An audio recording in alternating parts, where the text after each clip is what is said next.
Hello, everyone. It is Speaking Bones time, and we have the last, and arguably not least of the guests, which is read by Kyle, who, can't get sole credit for me reading the series, but probably can get like a plurality of credit, more credit than anyone else individually. So, Kyle, can you tell the people what you're all about and how you managed to get to on the Speaking Bones discussion? All right, Jake, thanks for having me. My name is Kyle. I run the YouTube channel Read by Kyle. I theoretically post videos, but that's sporadic at this point because I just moved and stuff. But yeah, Ken Liu is one of my favorite authors. I really, really like the Dandelion Dynasty, despite Jake trying to paint me as some sort of hater. I am not a hater, although I do think he likes Speaking Bones more than I do. So I guess haterism is relative. Correct. It's a relative term. And I first read Grace of Kings in like 2015 or 2016. And I originally almost DNF'd it like 3 times. And I just like wasn't vibing with it. And then I finally finished it. And I was like, I think this is like one of my favorite books ever. And I just was too nervous to like go on to Wall of Storms because I didn't want to ruin it. And then finally in like 2021, I read Wall of Storms in the lead up for the following books. And it became one of my favorite series. And Speaking Bones is one of my favorite conclusions of all time. So he did say that, hater. Actually. Yes, he did say that. So for reference, when I called him a hater, which apparently he has a defense for this, I'm not talking about his final score, which he gave it 9 out of 10, I think. 9.5, like, I think. Or I don't even remember off the top of my head. I last time thought it was 9.5, and you corrected me and said 9, and then we went. It might be 9, yeah. Which is like borderline haterade, but I'll allow it. The thing that makes me call him a hater is in his Goodreads review. He says 75% of the book, he was pretty confident it was going to barely make it into 4-star territory, which the first 75% of this book, I'm sorry, it's not barely a 4-star, 75% of the book. So I would like to hear your defense. Okay, so my defense is it's threefold. Here's my threefold defense. My first defense is that Ken Liu is a liar. And well, not a liar, but he made me think he was a liar. And he looked me and Bookborn in our faces and he was like, I like hope. I am a hopeful guy. Because I asked him, I was like, Wall of Storms feels kind of grimdarky. Like, what do you think about that? And he was just not about it. He was like, this is not grimdark. Like, or he was like, I don't think it's grimdark.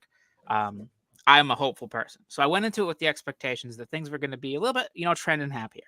That's number one.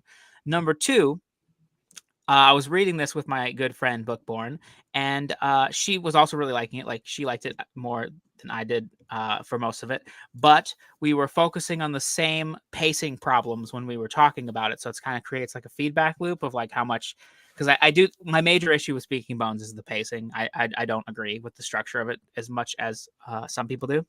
And then my third problem is that I got real mad about one particular thing in the book, which we will talk about. But that thing, I was like, I literally messaged Bookborn and I was like, if this thing does not get re-mentioned or resolved or anything like that, I am not giving this 5 stars.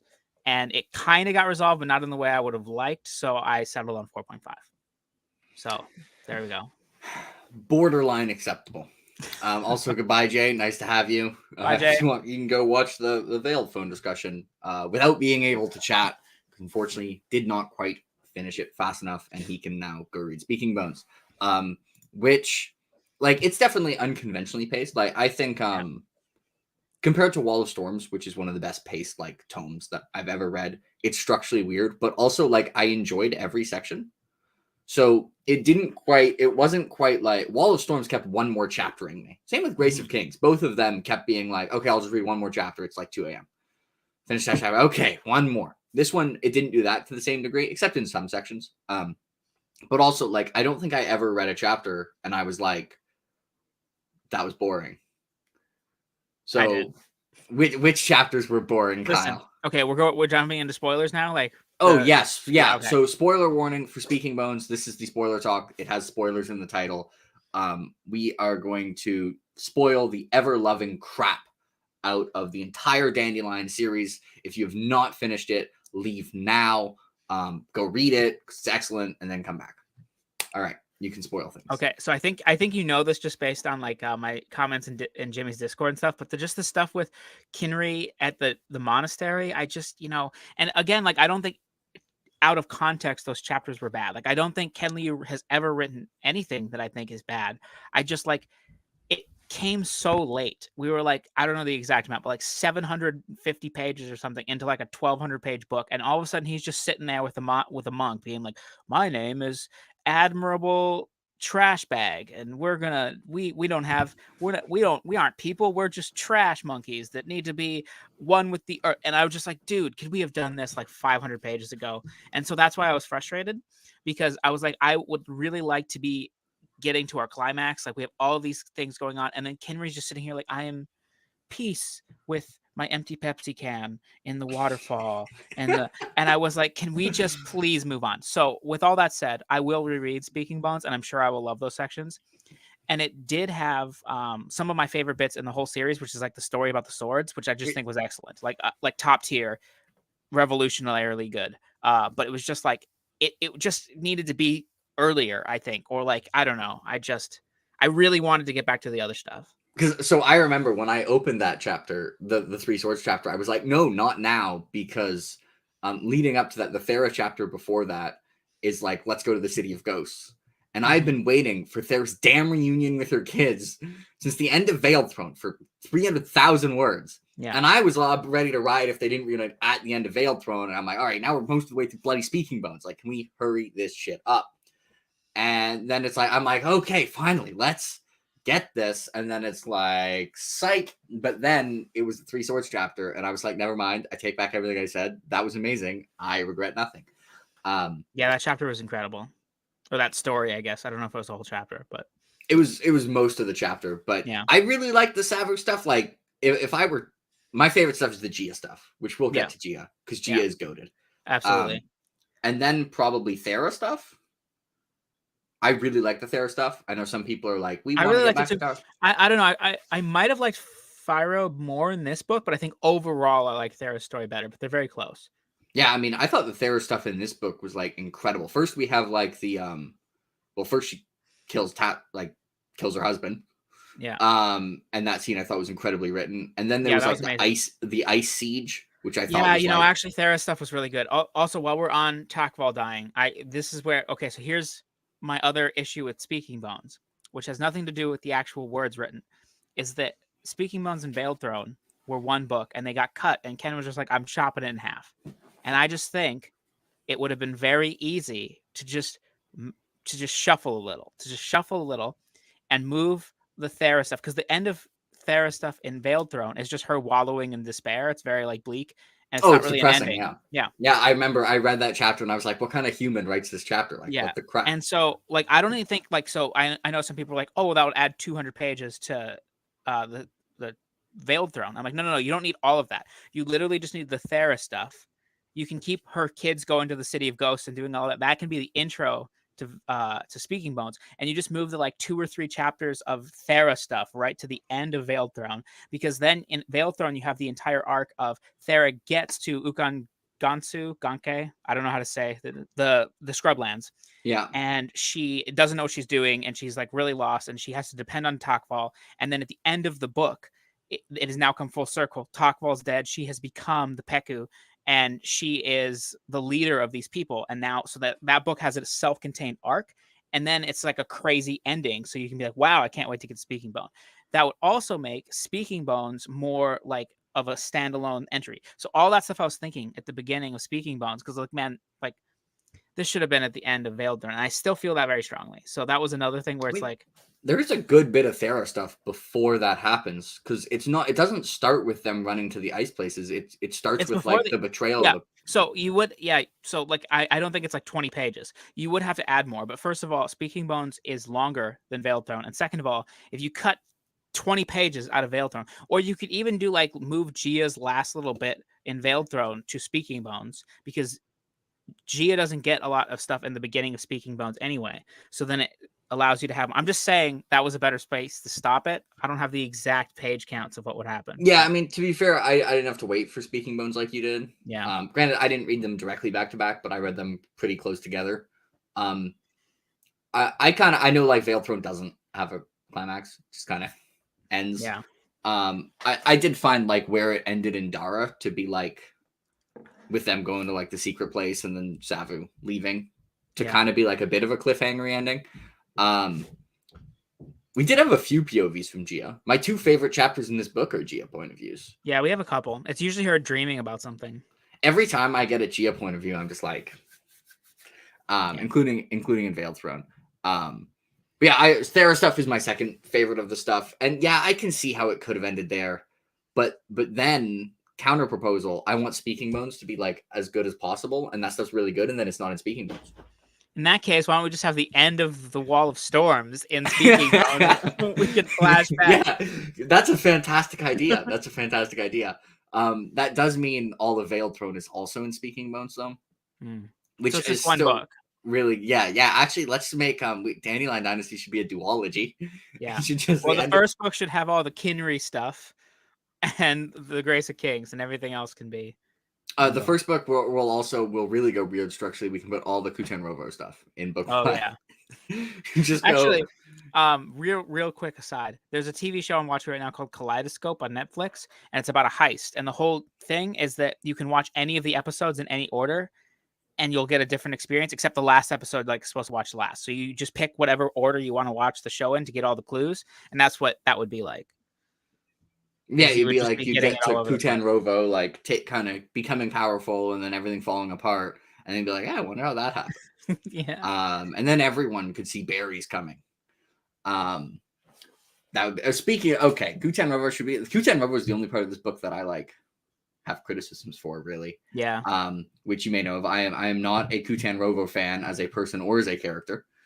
Because I mean I get what like purpose she serves in the novel, and I'm like, yeah, okay, you serve a good purpose for the novel, but I feel like you also could like be a more complex character and still serve that purpose. I'm not asking for her to be Gia complex, just like I would like for aspects of her character to be conveyed other than her belief in the Liusu spirit and how it's super important, and how much she despised Dara, because that seems like that's like all we get.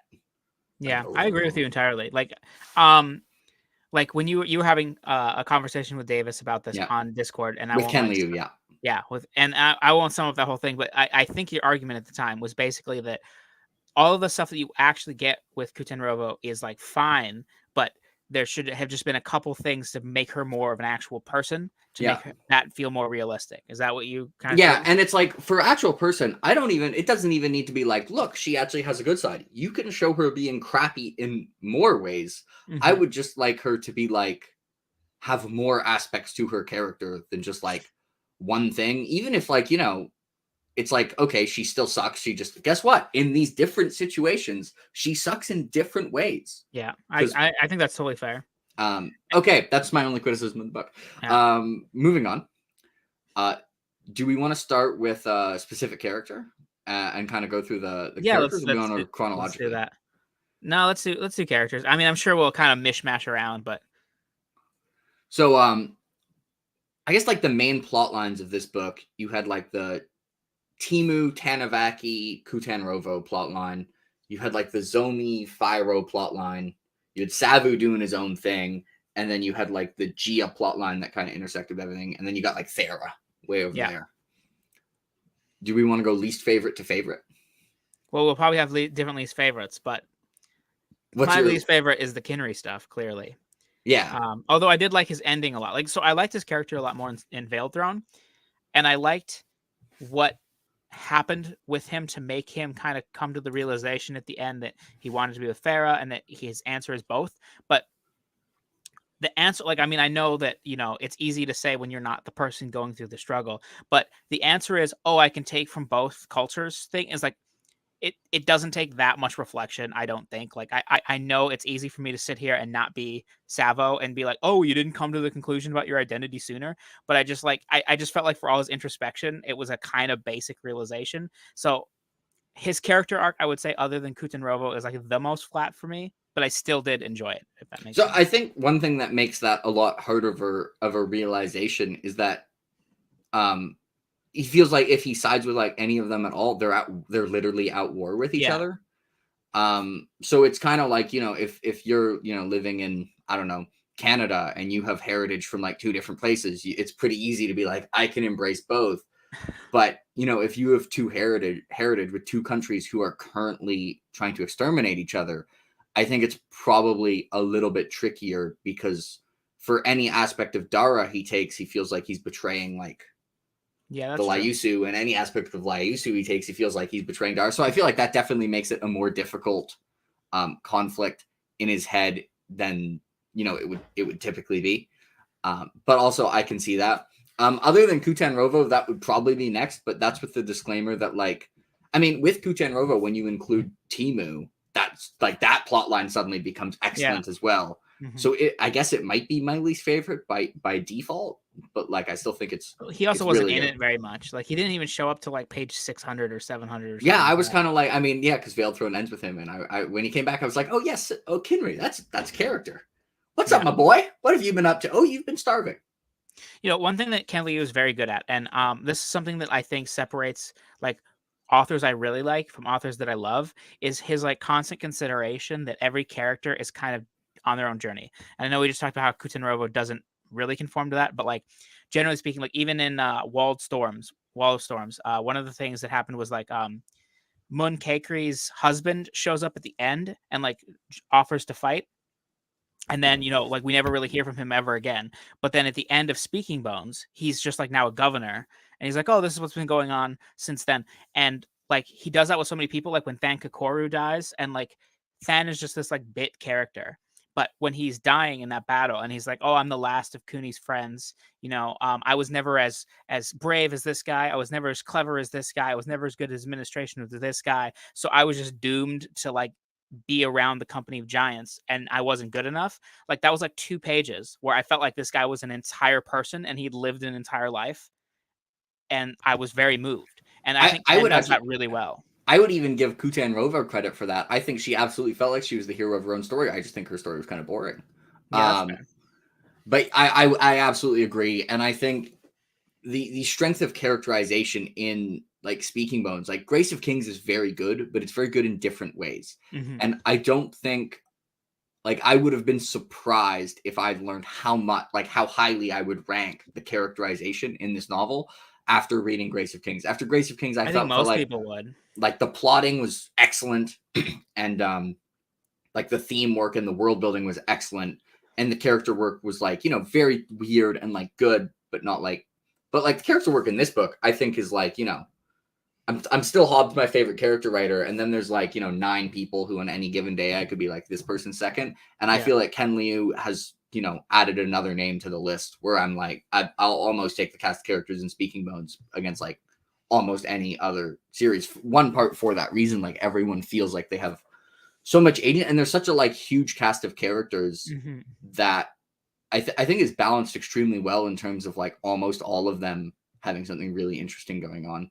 Yeah. Why it's Yeah, I hard was to focusing on minor characters because I think it's harder to make that yeah feel that way. But like obviously, like you know, Therazomi, Gia, like all of the main yeah, characters are like but dope. yeah, like minor characters. Well, like I like to describe it like how deep of a bullpen of Yeah. interesting characters does the series have, and I think like Dandelion Dynasty has a historically deep bullpen of Yes. like interesting, well fleshed out characters. Yeah. Compared to series where it's like, you know, there's 4 or 5 like really interesting characters, and then it kind of drops off pretty fast. I think the drop off in like interest from the drop off in complexity from the main Yes. characters to the side characters is like very very small. Well, while I'm thinking about this, what did you think of Zen Kara? Zenkara, I thought she was really cool. I thought she was a good character. I She did too. kind of had kind of a similar type of conflict going on, but maybe even a little bit better than Kinry or Savu or whatever we're Mhm. calling him. Um, and I really like there's a page where like she's watching like the I forget what the name of like the island she comes from. Does anyone I don't remember that? remember either. No. Let's bring up a map. I got Speaking Bones in front of me. I can It's remember character names, not geography. Tanadu. Yeah. Right, yeah. And it's like the person from Tanadu who's like saying what's going on. And she's like, I'm not like that. That doesn't represent me at all. Like this is bullshit. And then she's kind of like, well, I mean, my representation is also just me, but I love that chapter.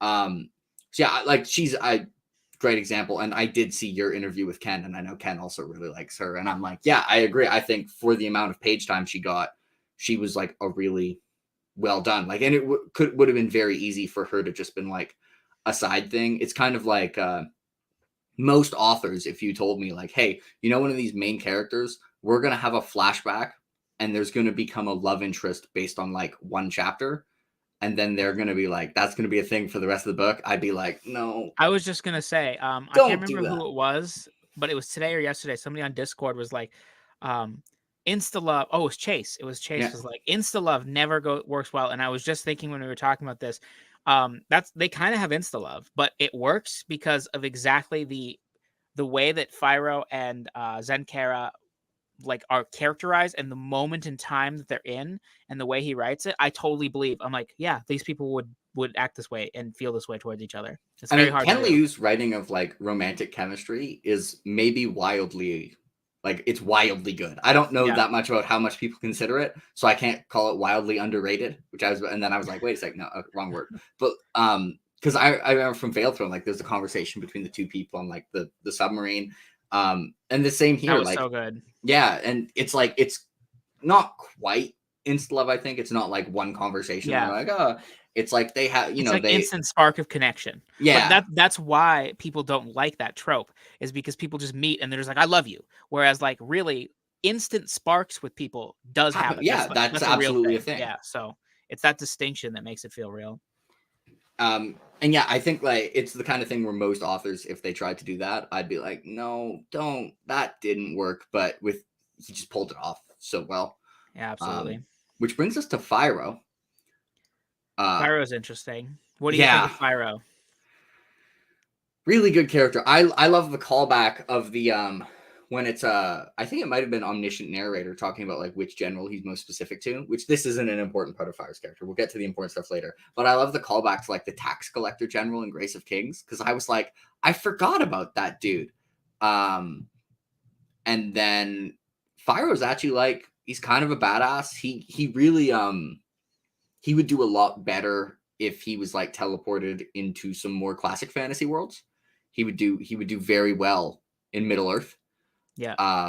But he really wants this to be Middle Earth, and unfortunately it's not. But also I think he has the ability to sometimes it's maybe not quite as simple as good and evil, but like sometimes it's pretty close to that.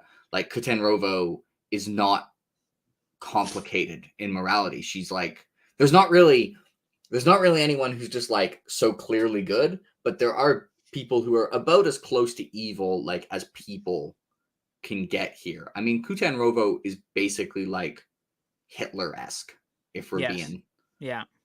right. Um, and I like how he kind of inspires the people around him, but then he just, man, I was like, no, just talk it out with Gia, okay, please. Yeah. And I mean, this Go ahead. it was partially like Gia's trying to make herself look deliberately like a tyrant, which was the part of her plan I did not see coming. So like I can see why he thinks that, but did you have to blow yourself up? Yeah, I think a lot of his character arc and his plotline shows a lot of stuff that I feel like authors don't do very well. Number one is miscommunication. If Phyro and Gia sat down and had a conversation and just actually talked, most of that novel's stuff would not have happened. But they didn't trust each other, and there's a reason that they didn't trust each other, and it makes perfect sense. By all accounts, Gia looked like a crazy, like decadent tyrant, and Phyro acted like a kid with no complexity for the world. um, I would think it's a criticism of Gia that like I think her biggest flaw is that she can't trust anybody. If she had been willing to trust Phyro, I think things would have worked out a lot better.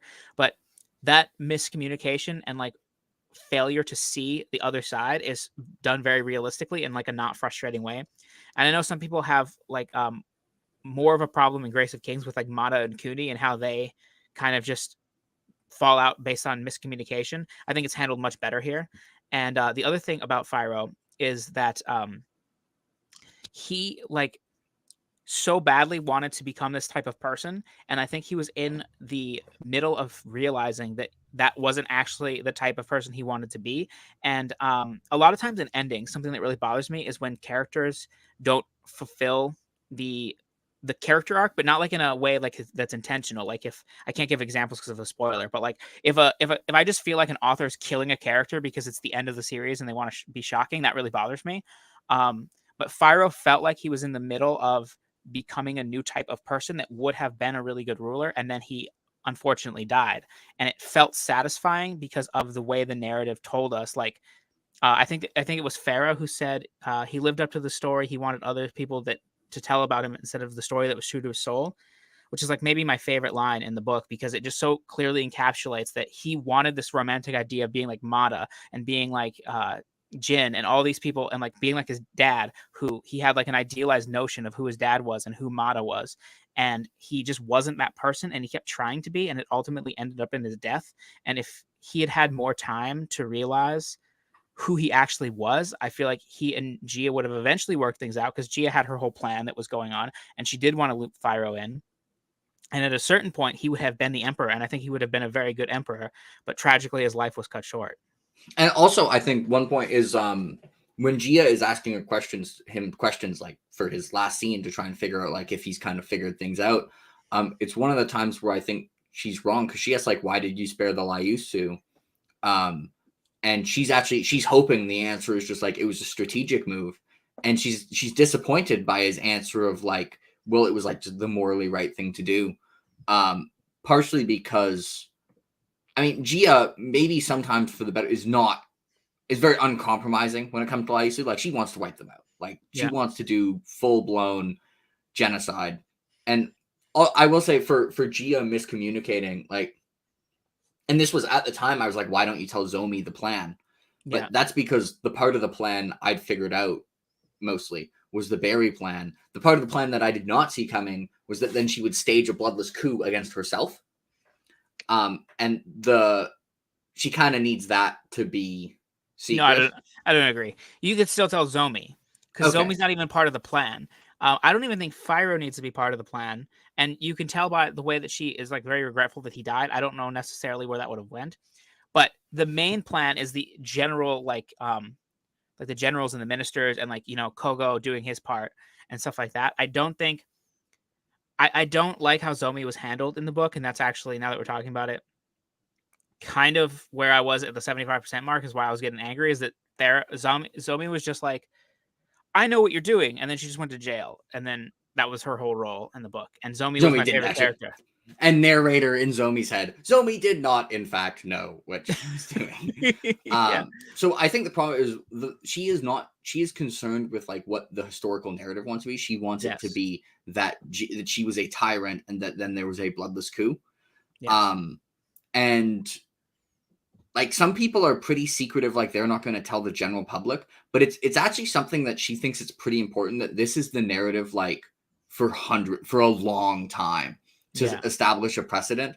And so she doesn't even want anyone to know about this like 40 years later. Yeah, I guess. And Zomi's not going to tell anyone in 6 months, but is Zomi really not going to tell anyone for 40 years? Yeah. And so I think that's why like, she wasn't telling Zomi, which at the time of reading it, I was like, no, Gia, you have to tell Zomi your plan. But I thought the plan was just like berries. And I thought her reason at the time for keeping it secret was just that she didn't want, like, I thought she was going to reveal to the Liusu, like, yep, I did the berries. Now, like, surrender and I'll like give you more berries so you don't all die. Like, I thought she was going to extort them with the threat of withdrawal. When the actual plan was she was going to wipe them out with the actual like withdrawal and just basically treat it as like an act of God that it just happened. So that was part of the reason I thought she was keeping it secret was not actually the reason she was keeping it secret. That was a secondary reason to keep it secret because she didn't obviously like if Kuten Rovo did like learn, hey, these berries are actually like coming from Gia and are poisonous, like that would cause problems for her. But that was actually like the secondary reason. And I think that's like, it explains, I think, a lot of the actions of Gia that I was slightly confused by. Yeah. I was actually wondering if, like, cause I didn't consider the stage a bloodless coup against yourself because like, who does? who does that? Yeah. Yeah. Who does that? I mean, Gia is just so fascinating. One of the best characters that I've ever read for sure. I think you said she's like your third favorite now. I think she's number 3, and it's one per author. But it's I think she's if I make like a top character list, I do think she's getting the number 3 spot. And all the people like around her have a lot of point of view time, like a lot. Yeah. And in terms of, she is like a lot less page count than like, you know, everyone around her.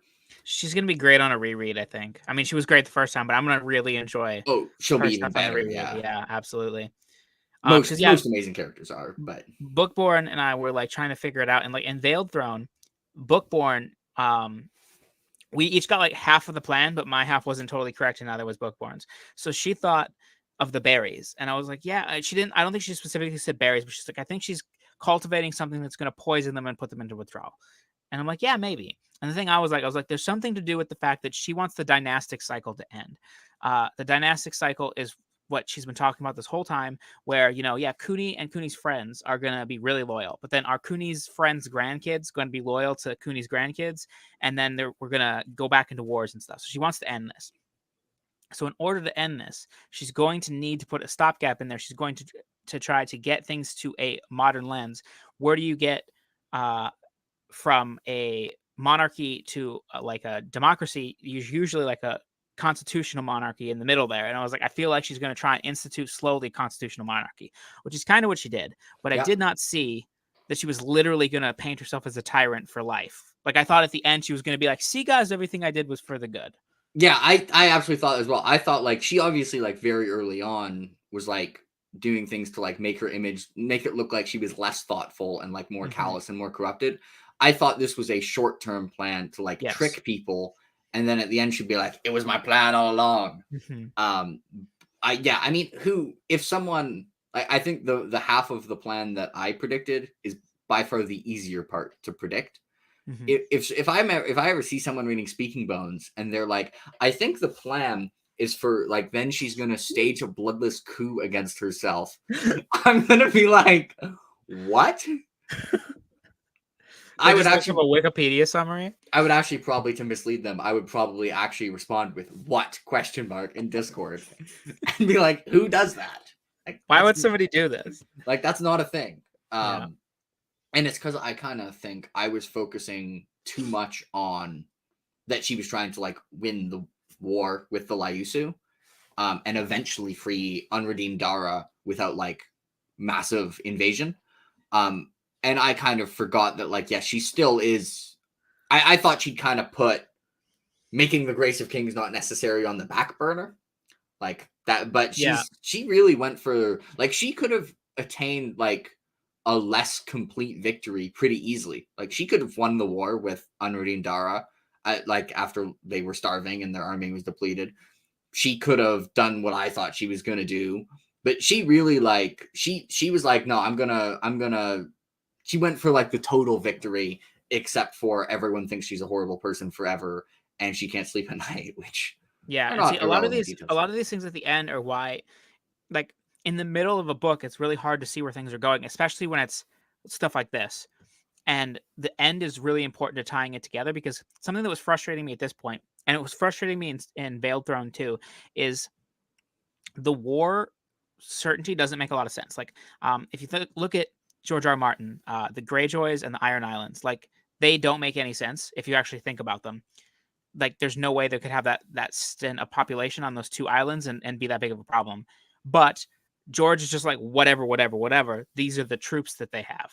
So you can kind of have an idea of like how, and Ken did not do that. He just was like, yeah, we don't want to go to war because it would be a lot of problems. But from all intents and purposes, it looked as if the Darians would just slaughter them. Like, they just didn't have troops. They were reliant on them for food.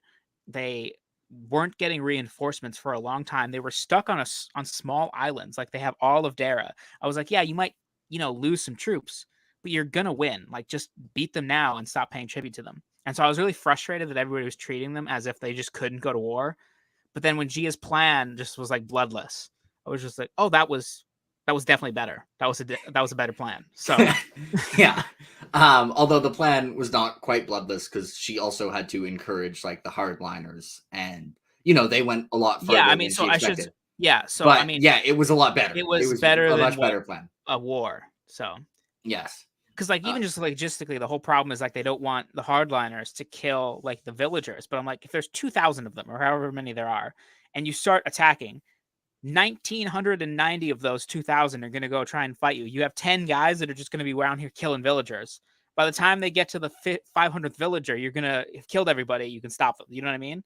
So yeah, I mean the problem is the Garifin. Like if yeah, but like there's still not that eventually, many of them. like the thing is, eventually the Garifin are like will have to land, and the entire time, like once they knew the limitations of the Garifin, like they could horde tactics, win a war of attrition. That's what I was expecting, and so I'm glad. Like Gia was smarter than me, so confirmed. Yeah, Gia was smarter than me. Which also I should mention, Gia is pretty unique in my top 10 character list in that like the other 9 are pretty dumb.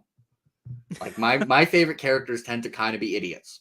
Like Fitz is one, and Fitz bad decisions are made. Gia is like the only person on that. Yeah, and Dresden also bad decisions are made. Gia is the only person on that list who I'm like, this person's really smart. She's my favorite big-brained character by like a fantastically huge margin. Like it's not even a little bit close. I guess Glokta is kind of smart at times.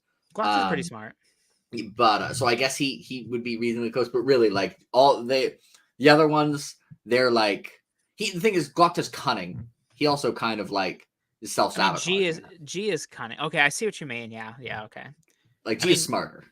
Oh, G is smarter for sure. Yeah, like she's like fully big brained. Glokta's like he's smart, but he's not like mega brained, you know? I mean, we can't talk about this here, but okay. There's some things that make me think Glokta's smarter than he is. You know what I'm talking about. But, yeah. Anyway, back to Dandelion Dynasty, not First Law. Yeah, Gia is just insane. And what I love about Gia so much, and is the hallmark of a great character, is that everybody has such a different opinion. Even if like you agree on the top 3 like things, there's still like all the other things. Like there's so many ways. Like Charmaine hates Gia. She like hates Gia. It's like her least favorite character ever. Also, I had to do this before, and now I have to do it again. I had to apologize for my slander of Luan. I would now like to apologize formally to Gia for, after reading Wall of Thorns, assuming she was the extremely hated character. Everybody thought that's who I meant, and I was like, no. And you were like, no, to me is the more boring answer. I'm like, he's the correct answer. Like that's what I'm saying. Like I wasn't trying to make it a riddle. I was telling you the truth. It's more because it's like, you know, who cares for the start of Grace of Kings if like you end up hating No to Me? He's not that relevant in Grace of Kings. I think he only shows up once, so it's like not. But that was why it's funny, is that you would never guess that this like rant. It would be like if in Game of Thrones you're just like Balon Swan is gonna be in the 5th book, you're gonna hate him the most. He's gonna kill 3 main characters. Like that would. But you would never hate Balon Swan the most. You would never hate Balon Swan. So No to Me. We go over to that plot line with Timu. Oh man, No to Me is the worst. Do we want to hear why is No to Me the worst by Read by Kyle? Well, No to Me is just the most like self-interested piece of fucking garbage in the entire world, and he just like, man, he just thinks he's smarter than everybody, and he is smart, like I'll give him that, but he just like literally just like can't be happy. And like the moment where in Wall of Storms he just kills his friend, like his betraying friend, and the guy's like, maybe we have a good. It's like, what are you doing here, man? Like, be a good thing. And it just, he just is so frustrated. And, you know, some people hate Kuten Rovo more, but I feel like because Kuten Rovo is so, like, evil, like, people hate Kuten Rovo. So it, like, frustrates me less. But, like, and people hate No to Me, but they just, like, indulge him. Like, when he was going to get flayed alive, I was like, yes. Yeah, me too. But we have to keep him alive. And I was like, no. I think the GIF I posted, like, we were this close to, like, achieving something great. And then, you know, of course, I mean, he kills Timu, which is just, you know, the saddest shit. And, I mean, he gets slight points for making Tanavaki and Kuten Rovo kill each other, but I like Tanavaki more than I like No to Me by quite a bit. And so I got frustrated with Tanavaki not just killing Kuten Rovo at many points. I mean, I got her. I understood her she kept putting her, like, Kuten Rovo kept screwing everything up for her, and then she'd be like, I shall now put you in charge of this thing, but don't be evil this time. And then Kuten Rovo would be evil, and she'd be like, I'm shocked that you would do this. And I'm like, Tanavaki, you cannot put her There were in this other position. solutions. Like there were other hardliners. Like I think it's one of those things what people do in books and TV shows and stuff like that, which like it's just everything where it's like there's not another character, so they don't do like they don't want to introduce like the actual thing to do in life would be like Kuten Rovo, you're no longer in charge, but you're like second in charge. And then I'm going to promote this person who's not a character now as in charge. And because that would just make more sense. Like she's not in charge material. Like she's not general material. Yeah, she's dumb. Yeah, Like she screws things up for you a literally all lot. the time. And She it's just goes like, against orders all the time. She doesn't understand the priorities we're working for. Yeah. yeah, Like, she has bad reasoning skills. Like she's also like temperamental. So like she's a bad tactician. Like she's uniquely unqualified for the job she had. yes, correct. That's I was like Tanavaki, and I was really hoping Tanavaki, Kuten Rovo, and Notami were all gonna like kill each other, and Yeah, it would have been truly that would have been beautiful. great. But then Timu getting Notami from beyond the grave was pretty phenomenal And as well. using specifically like his upbringing. So like Yeah, that's good on two facets because it's really good for Timu who like he feels like he is obviously not appreciated like even before he's been captured. Like he's the son that like is kind of nerdy and he's like really into the rules and he's just like, you know, he's not Phyro and Thera. yeah, And he feels like his dad doesn't love him as much because of that. And then he's captured and he cannot affect change in any he's really trying and he just can't. And so for him to then use like his skill set to then finish off No to Me was great. But then also for No to Me to look so disdainfully against like the upper class and that to be his downfall, like that was tight. Like it was I was like, glorious. Yeah. oh, Oh, and I forget the kid's name, Dia something. Timu's like daughter, Deanna? I think it's Deanna. Deanna. Oh, I can check the. Anyways, we also that was really good introduction to Deanna because we got to see Deanna like figure it out. Yeah. Um. Oh yeah. I Yeah, mean, that was note of good. these growing, and it's kind of like what Kyle said. I think that's a good point. That the reason he's almost so hateable is the characters just see him as like a nuisance. They're like, oh yeah, that idiot, Yeah. and it's like, no, kill him. He's a big problem. Please. Do not trust him. And I mean, he's what ended up with Zomi being in prison because like he did the thing for Gia, and then Zomi like would assume that Gia was going along with it, and Gia was like, "Bloody no to me, like you were Yeah. so not subtle with that, and now everyone's gonna assume. Now they're gonna assume I was doing the same thing, like." And they kept not killing him. He's a Yeah. cockroach. Absolute worst. While we're talking about people that made me laugh, the biggest laugh that I got in the whole series is when Puma Yimu is like, so Gia's whole thing. I hated that Gia had the military monitors there. Like, I know what her plan is, and I still think this is stupid. She's just not smart militarily to have these like imperial magisters or whatever just be like, actually, what we got to do, like, it's just stupid. And so Puma Yimu like kicking that guy in the ass and telling him that he's gonna do what he wants. I love that. That Yeah, the single military handedly, monitors. That is one part where I'm like, Gia, they're not inherently more trustworthy than the generals. They're just yeah, dumber. and they don't know what they're doing. Yeah. Yeah. Um, I will agree, Gia. That was one flaw in your master plan, unfortunately. But I support you because we learned the tier ranking in power is in last place you have in last place you just have like people fighting, and then you have cow dragons, and then you have missiles, and then you have berries. That's the tier list. That's the tier list. Yes, Yeah. the missiles were pretty cool. Yeah, they were. I That's love how this is fun for me watching everybody's reactions. I think you were one of the only people I see not react this way.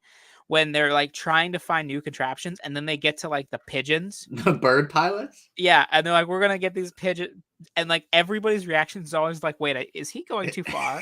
And then they're like, oh, never mind, it doesn't work. And it's so funny because that was my exact thought process. I'm like, I think I'm not on board with this one, Ken. Yeah, I was kind of like, really, and then it didn't work, and I was like, okay, that's the part. That's the part that I think it might be worth having to like watching Nick complain about all the culture focused stuff to get to the chapter where they build missiles out of like silk and bamboo. I think it'll be I think it'll be like a 3-star series for him all the way through, but it's hard to say because sometimes like he shouldn't like Farseer either, but he just does. So maybe it's actually kind of frustrating, not with like Nick, but just generally the people who read Grace of Kings and they're like, yeah, I just find the characters kind of bland. I'm just like, please just. I know that it's a commitment, but just give it a little bit of Wall of Storms. I promise it's different. You don't even need to read all of Wall of Storms to be Yeah. like, the characterization's really good. You can straight up read like 50 pages of Wall of Storms Yeah, and be I like, agree. okay, let's go. Because yeah, like the strengths of that's one kind of thing. Like I need to do my Dandelion Dynasty review, and it's hard because like I feel like the strengths of Speaking Bones is so different than what the strengths of Grace of Kings is, and I think it's one of the reasons it's almost kind of hard to recommend. Is to some degree, Speaking Bones and Veiled Throne are very different than Wall of Storms, and then Wall of Storms is very different from Grace of Kings. So to really like the series, you have to like all those things, but Yeah. also like it does all those things really well. You know, a lot of people like a wide variety of books, but it does make it like slightly harder to recommend because it's hard to be like, you know, there's people where I'm like, you're gonna really like this part. I have no idea if you'll like this part, but it's hard to know if someone will like, you know. It's also like I've noticed just with series that significantly change um in like the second book. Like this is another thing with the Dark Tower, which I like significantly less than Dandelion Dynasty, but I still say if you hate, like if you do not like the first Dark Tower book, try the second one. Like it's just so different. Like it is not a comparable experience. I think like the modern fantasy lens makes people skeptical of that idea because like a lot of people will read a first book and they'll be like, you know, the characters are kind of okay. And then they'll read the second book and they won't find that the people saying the characters are better will be much better because it's really just you're spending a little bit more time with those characters. Like, you know, if you think Faithful and the Fallen, if you don't like the characters in Malice, you're just spending more time with them in Valor, right? Whereas, you know, Wall of Storms and The Drawing of the Three and any series like that, it's just a different style. And the different style like really changes the experience, and people are just like naturally skeptical of that idea in the modern fantasy landscape. That's my theory. I think that's an interesting theory because yeah, usually like when people say like the characters get a lot better, they mean it's done very similarly, just executed better. Yes. Like, you know, when I say Dresden gets better, which it does, Right. it's still like, you know, stylistically comparable. Mm-hmm. Scope wise, it's not comparable, but stylistically it is. I just think like it's much better. While Wall of Storms, like Wall of Storms, unlike some others, like I feel like Wall of Storms, it'd be surprising, but it can go the other way. Like if people really want like the zoomed out style. That was Zan, actually. Yeah. Zan liked Grace of Kings better for the same reason. So it's kind of not only do you have to like if it's hard because if you're going to be the person who really likes Wall of Storms, Veiled Throne, and Speaking Bones, we have to be like, don't give up after Grace of Kings. But also like if there's someone who I thought was really going to like Grace of Kings and then I wasn't sure they would like the rest, like, do I recommend it? Like, do you read Grace of Kings as a standalone? You could do that. It'd be weird. A lot of people do. Like, I mean, I went 5 years before I read Wall of Storms. Well, I guess you were early on Grace of Kings, so you have a pretty good excuse. Yeah. It does work like well as a standalone, like even more than some novels. People say like this works as a standalone, and their first novels, and like it's true, like The Final Empire, Lies of Locke Lamora are the two that come to my head. Grace of Kings, I think, is like even more a standalone. Yeah, it basically is a standalone. It's just like it's like what happens with these people after is really the only. And I mean, like it's almost like not even like the actual story is like Wall of Storms, Veiled Throne, and Speaking Bones. Grace of Kings is just like, all right, there's a bunch of crap that you need to know about. If Peter Jackson made a trilogy of this whole series, Grace of Kings would be the monologue that Cate Blanchett opened the series with. Correct. Yes. Yeah. It's like it's like the it's like, all right, this is like all the stuff you need to know for context for the rest of the series. So like when people talk about Mata, you know, like what actually relatively happened. Right. Because speaking like Grace of Kings and Wall of Storms, like I think are almost the biggest strength is like the plotting. Yeah. I think for Speaking Bones, if you're like, oh, what's the best part of Speaking Bones? Like the plotting, I'd be like, really? Like it's good, but like the character work, the writing, theme, setting, like the quotes of this series, like I mean, we haven't talked about it yet because it kind of goes without saying, but every book in this series, I just like highlighted more quotes. Like Wall of Storms, I had like 40, and then like Veiled Throne, I had like 50, and like Speaking Bones, it was like 65 like highlights. It was like so many, and I was just like, that's a lot of highlighting. Oh yeah, I have a thing because I do the intros, but I don't like I'm not on e-reader. So if I get to a page and I'm like that's a banger quote, I'll just write down the page number. There are many more pages written down for Speaking Bones. Yeah, I for Veiled Throne and Speaking Bones, I put them in my phone because I was reading a physical arc. But for Wall of Storms, I actually just like highlighted. But yeah, Wait, like there's highlighted just your physical book? no, that'd be crazy. Okay, Like I mean, yeah, I was like, highlighted an ebook. Yeah, okay, good. I didn't have a physical version of Wall of Storms I for was reason. about to actually just boot you and end the stream and You be should like, have. what kind of monster are you? No, I would never do that. Because that would actually be evil. That'd be like no to me level. You're a monster. Psychopath. Yeah.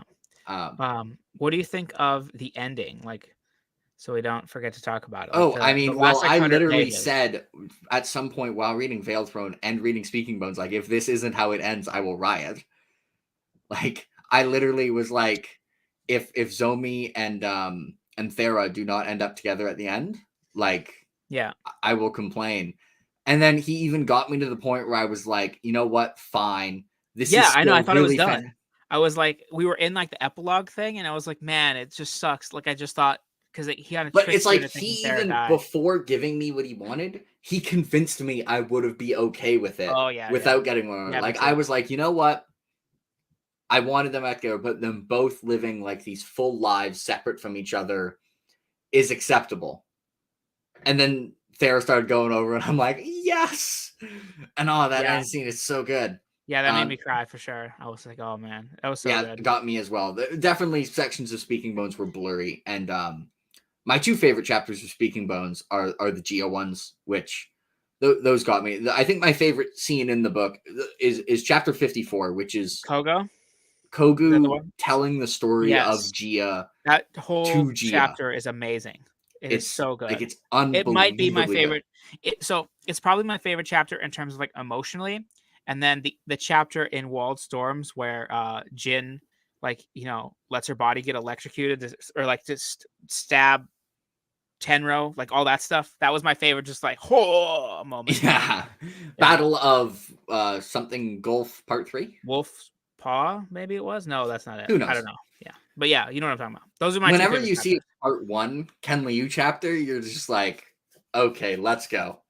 Yeah, let's talk about that actually. How do you feel about the flashbacks in the chapters? Because this is a big deal for people. Like I I find like the flashbacks. The so I do flashbacks too, are and good. I think this isn't like a binary, but I think people, if they really think that's impeding um the pacing, I think the last two books work less for them because it happens more. Yeah, there we go. Zath and Golf. There we go. Zath and Golf. Thank you. And actually, John said it as well. So thank you, John. You also get credit. Congratulations, people, at remembering chapter names better than I do, which isn't that impressive, but it still is good. Yeah, I can see that. I mean, it's probably when you're gonna ask like, what did you think of this for the book that was like my second favorite book of the year? It was pretty predictable. I was gonna be like, I liked it. I overwhelmingly loved the vast majority of this book, and I thought the going back and forth between like the battle and the flashbacks of like how they made stuff, how they made the missiles was really, really cool. Yeah, I think it adds tension. I think it depends on how you look at it. If you look at it as like explanation, I think it might make it tedious for some people. But if I you also think look at some it as people just building don't care tension, how the missiles get made. yeah, that's definitely true too. And I find that interesting, which this is why in the review I'm like, I feel like me and Ken Liu find like similar things interesting. Because I could see some people just getting to like, how does a missile work? And they're just like, I don't care. They're missiles. That's all I need to know. Yeah. But I'm kind of like, but how do the missiles work though? Yeah. And how did you come up with it? Most of the tech stuff I didn't like care Oh, about. Ken Liu is here. Oh wow, Ken, thanks for coming in. We appreciate you you joining the chat. Yes, Mr. Liu. that is Wolf's Paw. You are right, Ken. Ken Davis.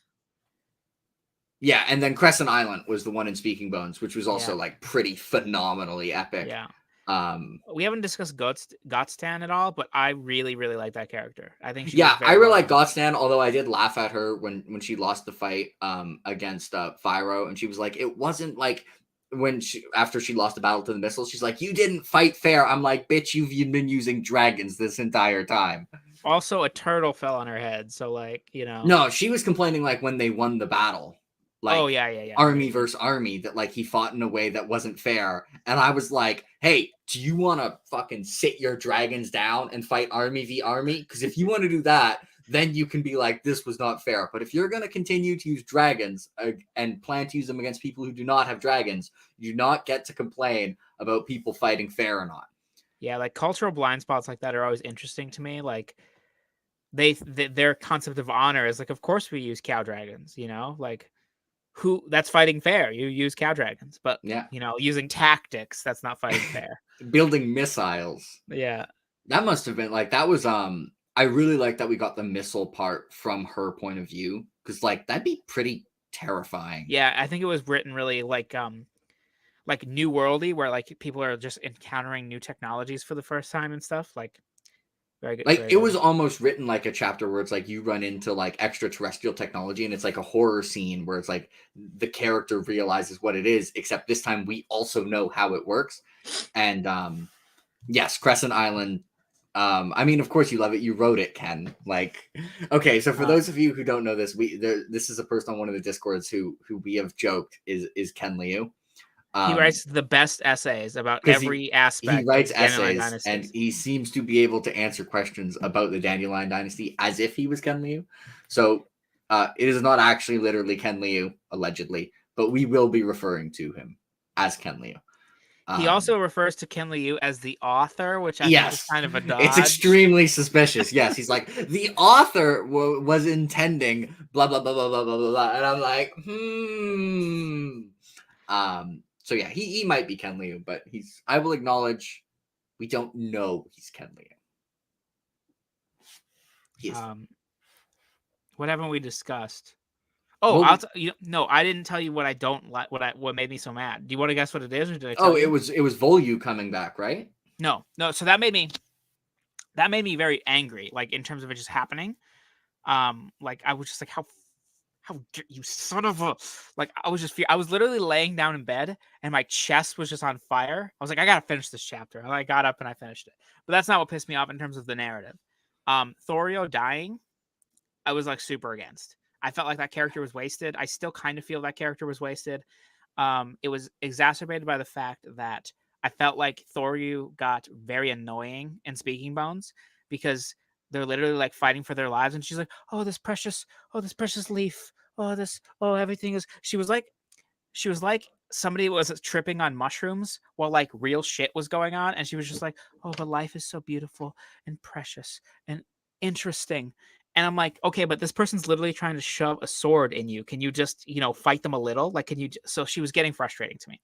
But that being said, I thought it was part of like, an arc of like figuring, like, I was all on board. It just was like a little annoying.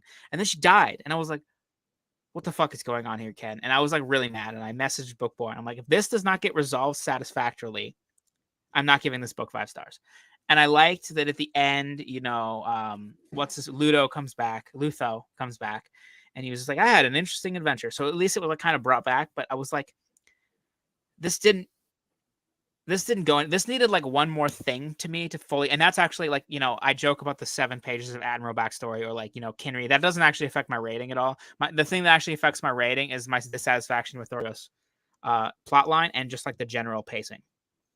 Okay. I won't kick you from the stream based on that. Also, yeah, I know why Gotson said it was unfair, but it's just like, I still think it's ironic because they were the ones who, like, obviously from her perspective, like, it is unfair. That's why she said it. But still, like, she's so oblivious to the own, like, ridiculous advantages. And she's like, not only do we want you to not only have these ridiculous disadvantages, any advantages you create through your own, like, ingenuity are unfair, and get wrecked, Gotsan. You got. So I'll say I still really like Thorio. I like pacifist characters can get annoying in books like this, but I thought the perspective of coming in like as a new person made it really interesting. And I was kind of like, I was waiting to get like the Lutho perspective again and go back to the gods. I didn't consider that in order to do that they'd have to like recross the Wall of Storms. So yeah, I was made sense. waiting I to like see that like part of Lutho it. back. And then I got to that, and I thought Lutho got back, and all the gods were talking about like how they were going to do like machinations with the mortals, and like he kind of was horrified by it, and he was like, seeing like people as like chess pieces, because he's still obviously like he didn't know he was Lutho when he Thorio, but now he remembered being Thorio.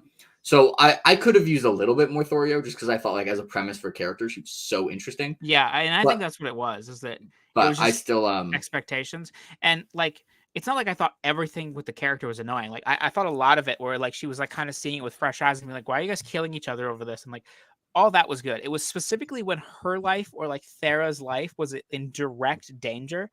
And she was just like, please, sir, take this cup of friendship and dance with me to the pedals of Pink Floyd. I would just be like, dude, just kick him in the mouth. Can you just kick him in the mouth? Like he's trying to kill you right now. So those were the only moments where it was frustrating. but the scene at the start when she was like what's it called, the like seeing the world after like a rain, and she's like the start, like her relationship with Zomi at the start of the book though was excellent. So I don't know. I see where you're coming from, everything but in that Veil didn't Throne with her is excellent. Like the chapter where she like first becomes a person. Oh, She's it's like in the incredible. Yeah. that is an amazing chapter. So Whoa, we have David Ken Liu agreeing with I guess Ken also Liu's like earlier, could Davis said cow dragons, and I just want to point out that when you first said cow dragons, Davis was aghast, and he just said it now, just like with no fanfare. Oh, he did. Let's go. We got you, Davis. They're cow dragons. I've caught myself calling them Garifin a couple times Yeah, because I actually I now only call like them cow dragons when I'm joking around with you, really. But I did when I in Wall of Storms, I was like, these are some cow dragons. They are cow dragons. They are Yeah. objectively cow dragons. Yeah. And they had some really good stuff in this book. It was really rough seeing like how the Lyusu have started treating them like as so like expendable and just like a resource compared to how they used to be treated as like your companion. And then we got the not actually cow dragon ex machina because it was set up, but the here comes the cow dragon cavalry. That scene was so great when they got their like own freedom. I really liked that scene. I also really liked when Tanavaki died and her Garifin, who I'm actually blanking on the name of right now, like realizes she died and like flew out over to the ocean to die. I thought that was very moving. Davis, we did talk about Phyro, unfortunately, but we have been we've talked a little bit about Gia, but I think maybe we're saving some Gia for the end, so you'll get some things for the goat. We have not talked about his favorite characters, the Blossom Gang, at all, though. So the Blossom Gang. I mean, the Blossom Gang. I was expecting the Blossom Gang to do more in this book after Veiled Throne. But they were still good when they were there. But I mean, they did build missiles, which was quite cool. Yeah. Well, Ratty Yerthu, I don't know how to say her name, but I think she's a great character. Like, really, really great. Yeah. I mean, they all are. That's the thing about this book. It's like, well, you know what? The one dude isn't. Widu? Like the lawyer dude? Yeah, he just existed. Yeah, I don't remember that much about him, to be honest. He doesn't get nearly as much page time. No. I remember like he combed through and like found the legal precedent for something, and that's all I remember for him. Yeah. Oh, apparently the Blossom Gang isn't Ken Liu's favorite. Oh, interesting. I thought they were. Maybe I think Gia is probably his favorite because he's a normal person. Yeah. I mean, Gia should be. If not like your favorite to like have a beer with, then like your favorite to discuss. Yes. And the favorite to read about. Like every Gia point of view, just it goes so hard. I don't know if Gia is my favorite to read about. Like Gia is, I think, the most interesting character. But I think my favorite character in the series is Zomi. Like I really like Zomi. Okay. Yeah, I'm not gonna argue too much for Zomi. I mean, Zomi's pretty phenomenal. She was Ken Liu. Literally, he pulled off the trick. If we consider Speaking Bones and Veiled Throne one book, where I had a new favorite character for like each book. Yeah. Because book one, I'm like, Cooney's my favorite character, and then book two, I'm like, no, Zomi's my favorite character, and then book 3 and 4, Gia's my favorite character. Yeah. And then each, not only did I decide we're my favorite character now, each like I liked more than I liked the previous favorite character in their previous book. Yep, me too. Yeah, I mean, I love Luan. Luan was one of my favorites. He's also like just a type of character that I like a lot. He was a boss. He still is one of the best scenes. Like him flying above the wall of storms is still like one of the best scenes. But I think, my favorite scene still is. I mean, Kogu is a great character. Like Kogu's one of my favorites Kogu too. as Davis, as Ken Liu says, being like the mirror of Gia, but also kind of seems like the only person who was going along with what Gia did, but like every once in a while would just like push against her when he thought she was going like too far for something, especially like with the military related stuff. I think it was in this book, it might have been in Veiled Throne. There was like a scene where he kind of maneuvered a precedent. I think it was in Veiled Throne to like kind of get a concession out of Gia. And I was like, oh, that was quite good. That was in Veiled Throne, yeah. And then obviously him figuring out what actually was going on with Gia was amazing. Yeah, Kogu was one of my he was never my top favorite, but he was consistently one of my favorites in like the whole series. Like even in Grace of Kings, I thought he was Yeah, very, I mean, very he good. was kind of the hidden MVP in Grace of Kings, where Yeah. like because a lot of Cooney's success in Grace of Kings comes from just like him ruling better than the other people were, and them being more prosperous, and that like stacking that advantage. And one of the reasons he ruled better is that he had Kogu, who was big brained. Yeah. So I think he's kind of like, you know, the background MVP for like the series. And man, one of the lines that has stuck with me is well, that entire chapter, but Gia, when she says like that she knew she was like pushing the hardliners, but like she never could have imagined like how far they'd go. Oh, it was so good. Man, I whenever I talk about the series, I really want to reread it, but I'm like, when do I have time? I can't listen to the Michael Kramer versions. You know, I got to read it physically. Yeah, I have no comment on Michael Kramer's ability as a narrator because I don't mind him. I just think he's bad for like. It's funny people think that I don't like Michael Kramer because I talk about how I don't like him for Dandelion. I just don't think he suits that series. Like he's fine for like Sanderson and Wheel of Time and stuff for me. But yeah, when I reread, I'll have to do it physically for sure. So we need to get Alan to create an audiobook for Dandelion We Dynasty. do. That might actually get him to read it. You know, I'll contact. Hey, Ken, can you contact our friend Alan and ask him to narrate your books again? Yeah, that'll definitely work. I mean, we can do it right now. So Ken. Yeah, that's what I'm saying. I was talking to him. Yeah, what's up? Yeah, I kind of got. I don't know. Don't really do audio anyways. Apparently, Ken Liu likes Kramer for. By the way, I have seen on his Twitter he also said this. So Ken Liu does like Kramer for Dandelion Dynasty. Well, I disagree with all Kens on this. Yeah. Anything else? Like we're just got Gia left, I think, right? Like I mean, to finish up. I mean, we haven't talked about the in-world expressions, specifically wielding the Grace of Kings and teeth on the board, which are yeah, those are so good. Teeth on the board is great. Like I think he has really good like phrases, like mutage. Oh yeah. And I mean, obviously, do the most interesting thing, weigh the fish, like all the ones from the previous book. I do have one, and this is not like this is one of these things that I think about that like I just want to like get out in the world, but I don't actually think it's a criticism, which is that like too many people know about the weigh the fish expression. Like it doesn't make sense. Like Zomi's from like a tiny village, and she says it to like 5 people, and I know she then becomes like an official, but it's not like her speeches are televised or anything. But I think like then Thera starts saying it because you know it spreads. Literally random ass people start saying it. I think it's a pyramid scheme of getting people to say "way the fish." I'm just like I don't remember who it was, but somebody said it in speaking moments, and I was like, dude, there's no way this person would know this phrase. But I'm like, whatever. Could they have heard Thera say it?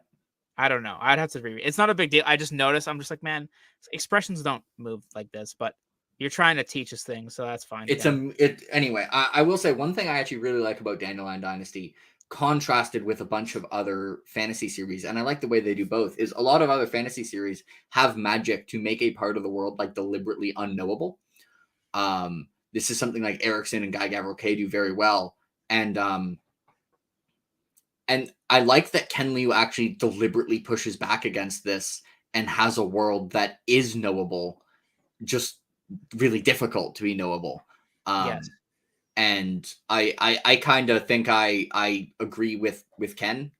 This almost feels like in some ways I think Dandelion and Malazan have a lot of similarities, but this is one thing where I think like the two authors directly disagree on, where Erickson thinks it's really important in his world to have like aspects of magic that are not just unknown but unknowable, while Ken Liu goes out of his way a lot of times to emphasize that the universe is knowable And That's a good point. I never thought of that, but you're absolutely right. They're like mirrors to each other. yeah, and I'm also like partially biased because I agree with Ken. Like I actually like I think Ken's right here. Yeah. And it's one of But the do you things agree like with Ken in fantasy? Like, would you prefer so this? I'm fine with fantasy doing either, but I do sometimes find like Erickson in interviews will like have he will then say how he thinks like having like a knowable universe in fantasy like translates to themes and like how it's important thematically like in terms of like for exploring themes of like certainty and doubt to have parts of the world that's unknowable. And I don't agree. I think you can still have doubt even if you acknowledge that like the world does follow these rules that completely consistently. Yeah, I agree. um um Maybe, who knows. But yeah, that's one thing where I actually I'd be really really interested to see like them both on a panel for this, like Erickson and Ken Liu discussion, is the universe knowable in fantasy? Because I think like they're both really smart and it would be really interesting, but it's probably never gonna happen. But I mean, we've got Ken Liu here, so maybe Ken Liu, can you make that happen? That would be fantastic. And yeah, teeth on the board is I I mean, I think wielding the specifically grace think of of the kings. story. I think wielding the grace of kings might be my favorite. I love me a good title drop. And every time it comes up, actually mutage as well. But teeth on the board is like the most visceral, and every time as well. Like I absolutely think of the anecdote of like slamming out the person's teeth to like fully be invested, like when they've made the mistake. Um, and especially because I think a lot of more like politician characters, both in reality and in fantasy, do not put their teeth on the board. Yeah. They very much are not willing to for both fictional and real characters. Like they want to gain if things go well, but if things go badly, like they deliberately try and avoid being responsible in some way. So I think it's a really brilliant expression in terms of like where it came from and like how visceral of an expression it is. Yeah, I think so too. I think you can't not think of the story with that one. With something like weigh the fish, I don't think that I like literally think of them weighing a fish and like why that's the story. Like I just think I translate the expression to like what it means. But To teeth on yeah, the like board is very actually visceral. investigate Yeah. reality to see if it matches. Yeah, I agree. And then teeth on the board is absolutely the one where I'm like drunk. Yeah. Yeah. Um and then wielding the grace of kings like compared to the courage of brutes or the ambition of nobles, I think is just part of it comes from that chapter and part of it comes from like it's introduced pretty early. It's obviously it's the title drop in book one where I think it comes up where Cooney like betrays Mata. um and I don't know, like the expressions are so good. Yeah. I've literally like I was talking about I had a Farseer talk on Mike's channel, and no one there had read Dandelion Dynasty. And at one point, I was like, "This person well wielded the grace of kings," and no one knew what I was talking about. Oh no. I was very sad. Um, I look in the chat. I'm like, "Has anyone here read Dandelion?" And I'm like, "Whatever. We're just gonna make the reference anyways. Who cares?" People will Um, come back to it, they'll know what you mean. yes, yes. And John had I a think, question earlier. Oh, sorry, finish your thought. oh, who had a question? About Takval and the coffin bomb.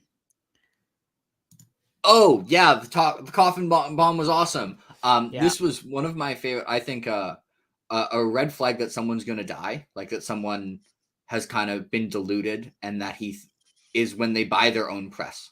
A lot of fantasy rulers and people in general, when buying, you never buy your own press. It's a bad idea. And Koyu or whatever his name was, he bought his own press. Like he now had become convinced that he was like the greatest Peku ever, and that like these things that he was trying to tell everyone actually were true. And he got cocky and he fucked around and he found out. Um, Absolutely. and that was a great Man, that plan. scene was great.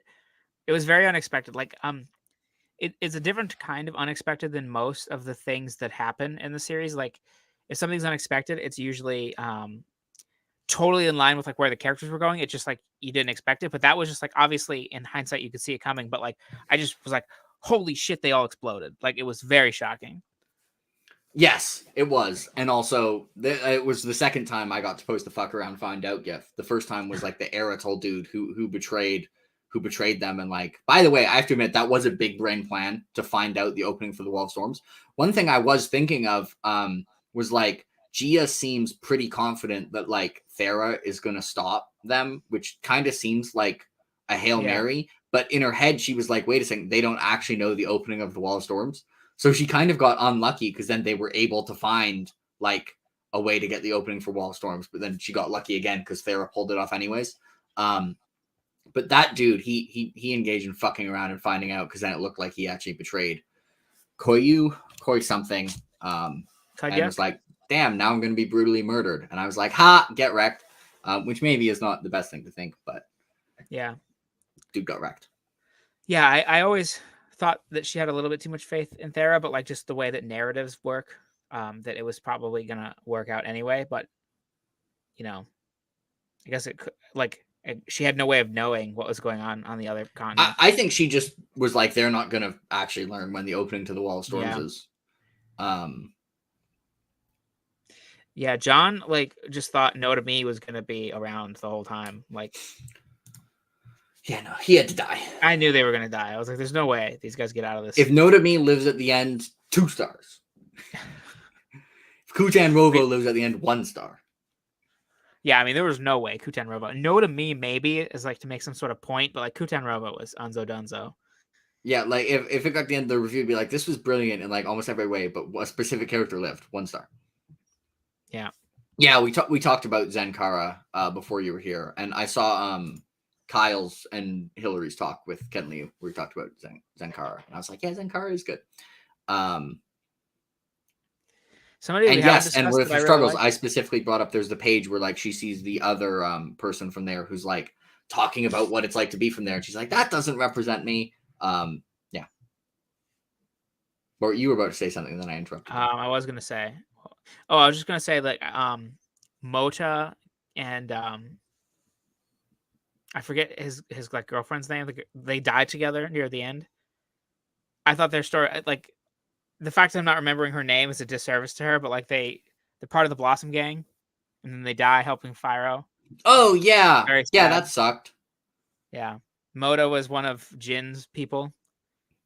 Idolized Mata. Goodbye, John. I'm glad I think you were one of the people who actually kept up with the read along and read all 4 with me. So thank you for that. All these other people they'd already read it, or in Jay's case, apparently he was just too busy. So he tagged me in Discord like, next time give me a month head start, and I could point out like I told you well before a month it was going to be a thing. You could have started a month early, but maybe I shouldn't tell him that. He can it'll be more funny if he like randomly watches this through in a month and then randomly sees me calling him out.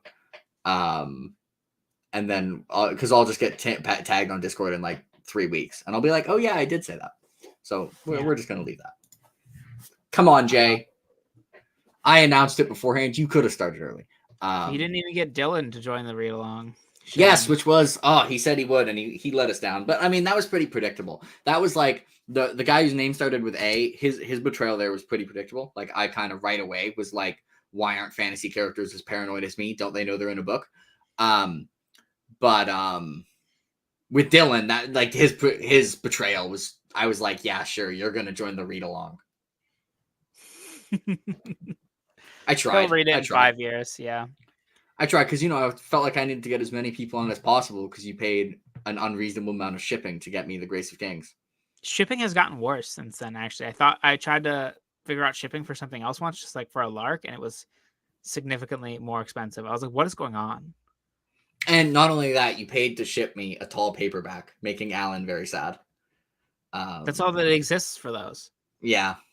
I want a trade paperback Grace of Kings. That'd be pretty fantastic. Yeah. My dandelion... Ironically, I have one of those, but But you're like, it's mine. Yeah. You can get it from my yeah, I'm gonna have to do illegal things to get that from you, I imagine. I really want the UK ones. Like I had like a Bookborn got me the Wall of Storms like the UK edition for Christmas or for my birthday or something. And then Ryan from all the Discords. He's sending Yeah. me his like Speaking Bones copy that's UK, so I'm gonna try and collect all of those ones because I like the covers better. And then I can steal your trade paperback, Grace And of then you can Kings. steal my trade and get paperback. Fantastic. Oh, Davis has a good question. What series would you guys recommend for Dandelion Dynasty fans like me? So it's kind of tricky because, as we talked about earlier, Grace of Kings is pretty different from the other. Like, they're actually all pretty different if we include like Veiled Throne and Speaking Bones.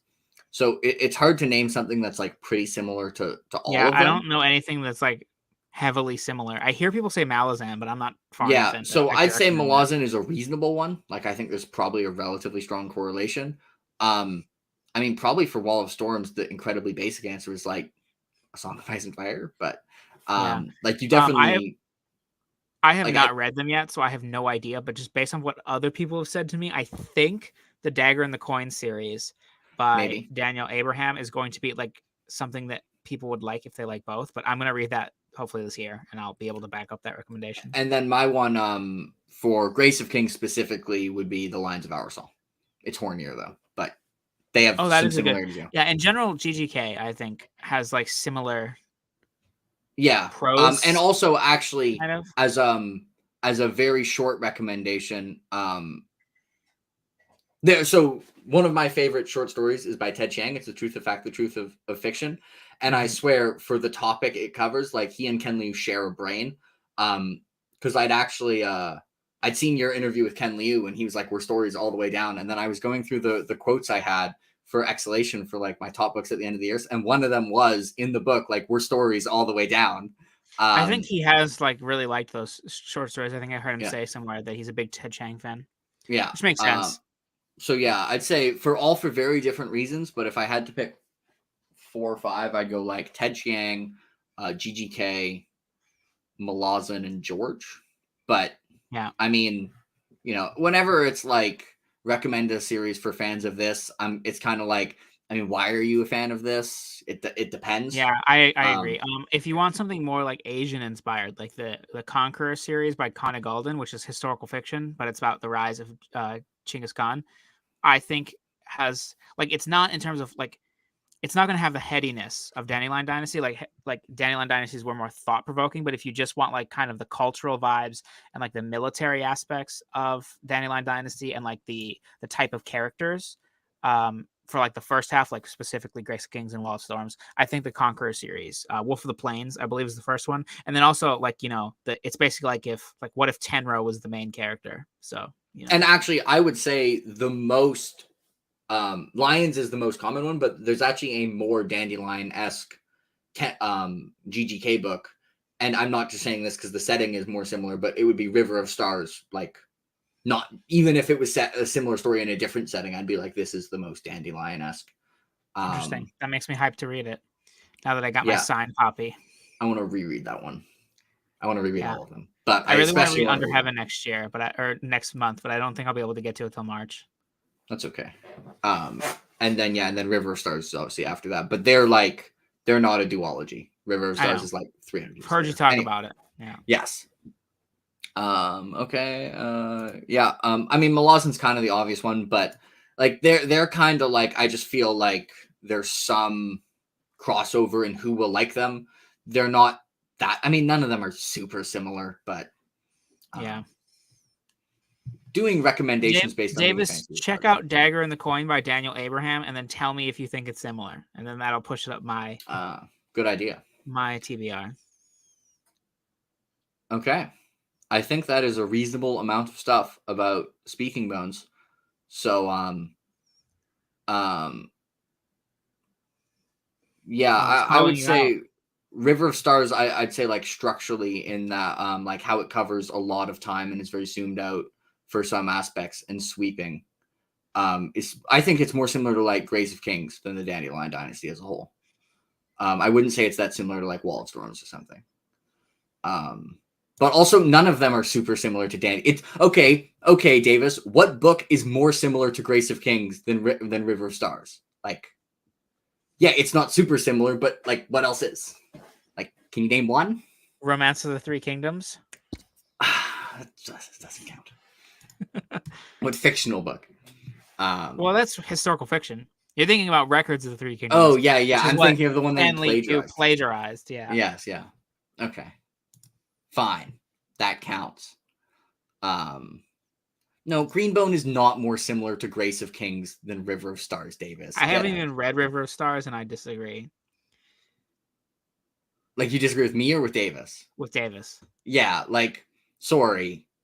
It's similar in that you like it a lot, but like, I will say, like, they're both generational stories. Like, there's that aspect. But if you're talking specifically Grace of Kings, I don't see it at all. I mean, there's not that much tech stuff in Greenbone.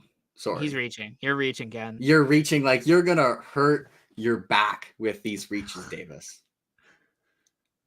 All right, I do have to get going though, but this is a great chat.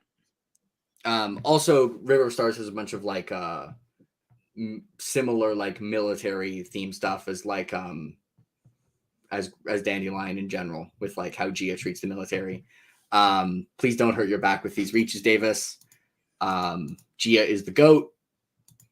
Yeah, that's all I got. This is going to take like 5 seconds to end now.